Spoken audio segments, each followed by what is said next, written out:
Depuis le mois de janvier, 36 personnes ont été tuées à Marseille sur fond de trafic de drogue. C'est déjà plus que pour l'ensemble de l'année 2022. Alors pourquoi la situation est aussi inquiétante? Que se passe-t-il exactement et comment compte réagir le gouvernement? C'est le sujet à la une des actus du jour en formule été. En formule été d'ailleurs pour la dernière fois aujourd'hui, avant un retour de mon côté lundi. Je laisse donc la parole à Blanche pour ce sujet. Merci Hugo et bonjour tout le monde. Ce mardi 15 août, un homme a été tué en pleine rue d'une balle de Kalachnikov dans la tête. C'est le 8e assassinat dans la ville de Marseille depuis le début du mois d'août lié au trafic de drogue. Selon Amine Kessassi, le président de l'association Conscience, interrogé par BFM TV, ces crimes sont de plus en plus barbares et surtout ont lieu en pleine journée aux yeux de tous et notamment des plus jeunes. Tout ça contribue à une banalisation de scènes semblables à des scènes de guerre avec donc des armes de guerre. Face à cette situation, le gouvernement a décidé de réagir. Le ministre de l'Intérieur Gérald Darmanin a annoncé ce jeudi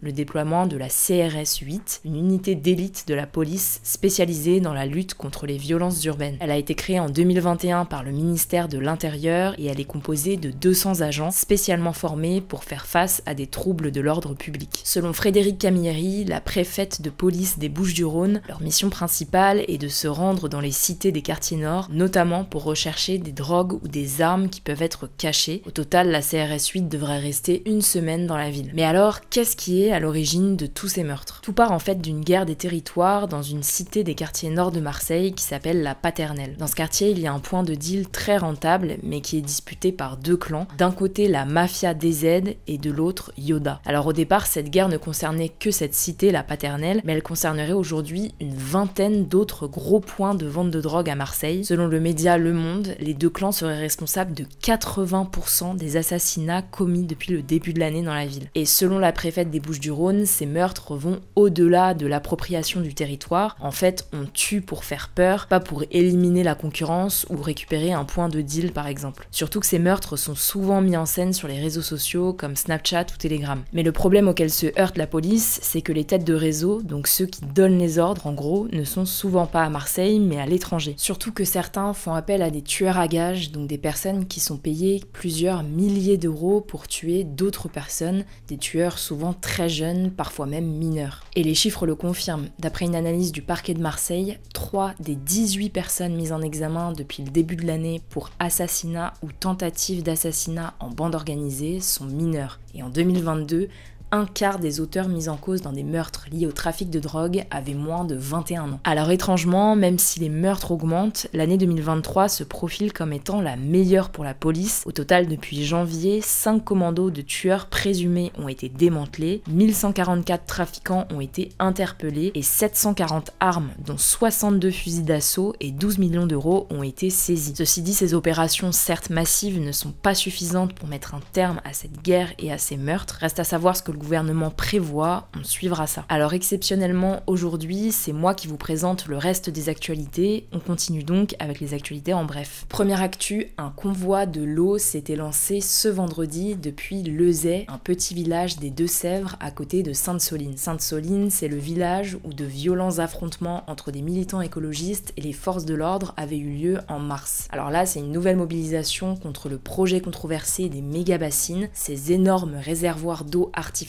qui pourraient servir à fournir de l'eau aux agriculteurs. D'après les opposants au projet, ces méga-bassines favoriseraient l'agriculture intensive et seraient donc nocives pour l'environnement. Le cortège, qui se déplace en vélo et en tracteur, a prévu de traverser plusieurs départements avant de rejoindre Paris les 26 et 27 août prochains. On suivra ça. Deuxième actu, la France va connaître l'épisode de chaleur le plus intense depuis le début de l'été, avec des températures qui vont dépasser les 40 degrés dans certaines régions ce week-end et en début de semaine prochaine. Cette vague de chaleur est assez inhabituelle par son arrivée tardive mais également par son intensité. Météo France rappelle que depuis 1947, seuls 6 épisodes de vagues de chaleur ont été observés après le 15 août et qu'ils deviendront plus fréquents et plus intenses à cause du changement climatique. Troisième actu qui est d'ailleurs liée au Canada, un gigantesque incendie est en train de ravager la région des territoires du Nord-Ouest. Résultat, plus de la moitié de la population de la région a reçu l'ordre d'évacuer. Au total, total, plus de 13 millions d'hectares ont déjà été brûlés au Canada depuis le début de l'année, soit le double de la taille de l'Irlande. Sur les réseaux sociaux, plusieurs vidéos montrent des véhicules roulant à travers une épaisse fumée, fuyant les flammes. Et puis un autre incendie, cette fois-ci à Tenerife, dans l'archipel des Canaries, au large du Maroc, est lui aussi hors de contrôle depuis ce mardi. Plus de 3200 hectares ont été ravagés et 3000 personnes ont été évacuées. D'après le gouvernement espagnol, cet incendie est probablement le plus compliqué que les Canaries aient connu au moins au cours des 40 dernières années. Quatrième actu, le président américain Joe Biden a réuni ce vendredi le Japon et la Corée du Sud lors d'un sommet inédit près de Washington DC, la capitale des États-Unis. L'objectif de ce sommet, c'est de signer un accord de coopération renforcé dans le domaine de la sécurité et de la défense. En gros, il s'agit de renforcer les accords militaires des trois pays afin d'envoyer un message d'unité à la Chine, mais aussi à la Corée du Nord, qui multiplie les essais nucléaires ces derniers mois. Les trois dirigeants ont également annoncé des coopérations sur les renseignements et les hautes technologies, ou encore la mise en place d'une ligne téléphonique tripartite en cas d'urgence. Enfin, dernière actu, la Fédération mondiale de natation va lancer une catégorie ouverte pour les nageurs transgenres pour la Coupe du Monde prévue en octobre à Berlin, en Allemagne. Les nageurs et les nageuses de cette catégorie, qui ne se reconnaissent pas dans le genre qui leur a été attribué à la naissance, pourront s'affronter sur les distances de 50 mètres et de 100 mètres dans toutes les nages. Ces derniers mois, les fédérations britanniques d'aviron et de cyclisme ont également annoncé la création de catégories ouvertes pour les personnes transgenres et non binaires. Merci beaucoup pour ces actualités. Alors je le rappelle, la formule classique des actus du jour